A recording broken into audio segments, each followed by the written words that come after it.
The Texas Longhorns were in search for their first 10-win season since 2012. They came out to play, and like we mentioned before, so did Bevo, the mascot, before the game. Perhaps some foreshadowing, because on the field, the Longhorns attacked Georgia, led by this man, Sam Ehlinger. It didn't take long for Texas to strike. Ehlinger caps off the opening drive with a 2-yard touchdown run to give UT the early lead. In the second quarter, more of the same. Ehlinger escapes the sack and finds his way toward pay dirt. He would end up breaking Vince Young's single-season record for rushing touchdowns. Texas showed their SEC opponent, hey, they can play defense too. Jake Fromm rolling out and fires deep, but senior P.J. Locke from Westbrook picks off the Georgia quarterback. The score really wasn't indicative of how close this game was. Texas just simply outplayed the 5th-ranked Bulldogs, earning a Sugar Bowl win and kicking the new year off right.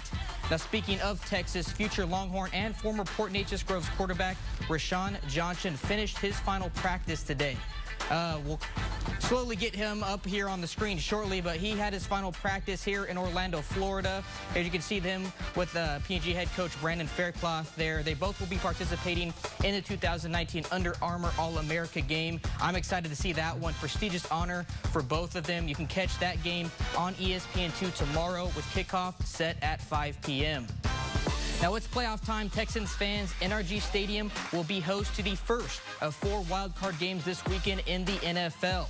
For the 3rd time this season, the Texans will play their divisional rivals, the Indianapolis Colts. These two teams split the 2 regular season matchups, with both visiting teams pulling out 3-point victories in those games. Obviously, the Texans hope that trend doesn't continue being at home this weekend. You can catch the game right here on ESPN, right here on KBNT and ESPN at 3:30 on Saturday. Now on the hard court, the only ranked Southeast Texas team in Class 3A laced up this afternoon. East Chambers looked to rebound from only their 2nd loss on the season that came back on Saturday. The Running Bucks got off to a fast start in a district matchup with Hardin. Defense turning into offense here. Rodkel Caesar strips the ball and then plays a little 2-man game with Jace Guillory ending in 2 points. Later, more D from East Chambers. Cordell Davis says, hey, I'll take that, and finishes with a strong 2-handed slam. He ended up in double figures.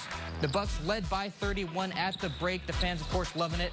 In the half-court game, Ernest Caesar with a no-look pass to Derek DeMoss sitting underneath. Hey, he appreciates the assist. And the two hooking up once again. This time from the other side, DeMoss led the way with 23 points. The number 2 ranked Bucks put up triple figures, scoring 100. They improved to 13-2 on the season and remain perfect in district play.